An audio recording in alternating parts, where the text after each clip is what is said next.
Banyak yang suka nge-DM lewat sosmed.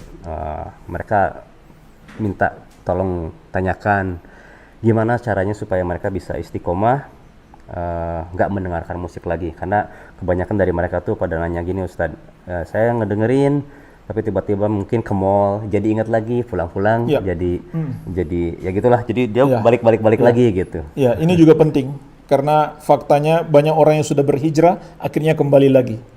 Maka faktor utama supaya istiqomah adalah menguatkan tauhid. Ya. Ini faktor utamanya.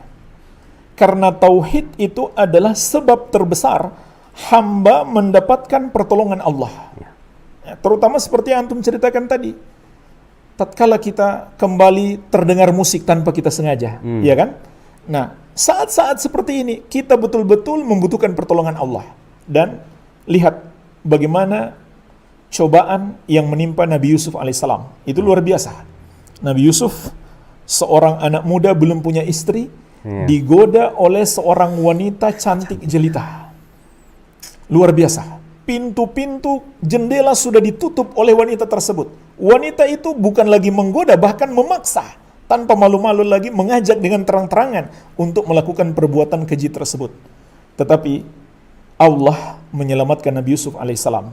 Ya, perhatikan kisahnya Allah sebutkan di surat Yusuf, walaqad hammat bihi wa hamma biha laula ar-ra'a burhana rabbih. Wanita itu berkeinginan kepada Yusuf dan Yusuf hampir saja punya keinginan pun terhadapnya. Kalaulah dia tidak melihat tanda dari Rabb-nya, kalaulah Allah tidak menolong beliau. Ini luar biasa. Kemudian Allah jelaskan kepada kita apa sebabnya Nabi Yusuf alaihissalam ditolong dalam kondisi yang sangat genting tersebut.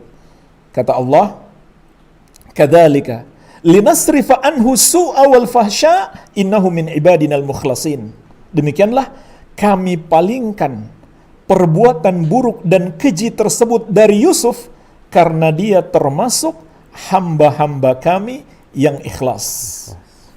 Yang ikhlas itu artinya apa? Yang memurnikan ibadah hanya untuk Allah semata-mata. Dan niatnya hanya karena Allah. Yaitu dia jauhi syirik besar dan syirik kecil. Itu artinya orang yang ikhlas. Tauhid. Ini kunci utama supaya istiqamah tauhid. Dan agar tauhid kita kuat bagaimana? Belajar. Menuntut ilmu. Maka ilmu yang paling penting didalami setelah berhijrah adalah ilmu tentang tauhid. Ini nomor 1. Yang kedua, banyak berdoa. Jangankan kita jemaah sekalian, Muhammad sallallahu alaihi wasallam pun di antara doa yang sering, muqallibal qulub tsabbit qalbi ala dinik. Ya Allah yang membolak-balikan hati, kuatkan hatiku di atas agamamu.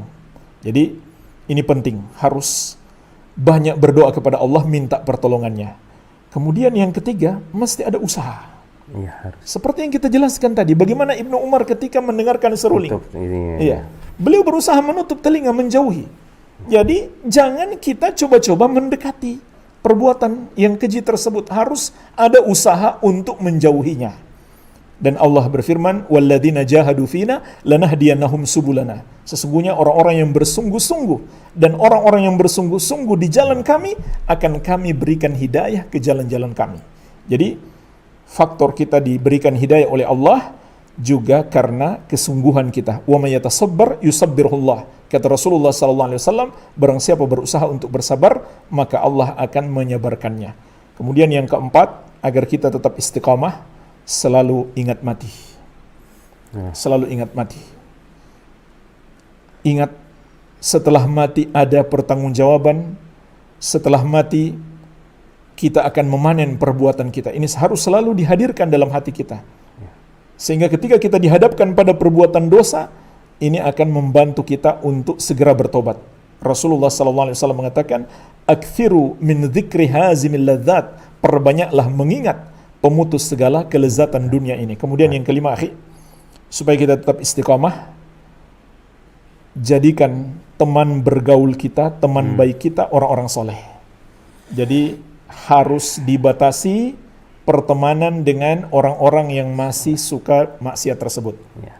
Berteman boleh, tapi jangan dijadikan teman dekat. Teman dekat. Iya. Dan bukan berarti tidak dijadikan teman dekat lalu kita biarkan mereka begitu saja, tidak. Kita tetap berusaha memberi nasihat kepada mereka. Dan itu bukti cinta yang sebenarnya. Tapi untuk dijadikan teman dekat, teman curhat, teman bergaul, itu nggak boleh lagi. Jadikan teman bergaul kita, teman dekat kita, orang-orang soleh, para penuntut ilmu dari kalangan ahli sunnati wal jamaah. Sebab Rasulullah SAW mengatakan, Al-mar'u ala dini khalilih, falyanzur ahadukum man yukhalil. Seseorang itu tergantung agama sahabat karibnya. Hendaklah setiap kalian memilih siapa yang akan dia jadikan sahabat dekatnya. Barangkali jemaah sekalian, ini 5 ya, yang semoga bisa membantu kita istiqamah setelah berhijrah. Wallahu a'lam. Bisa.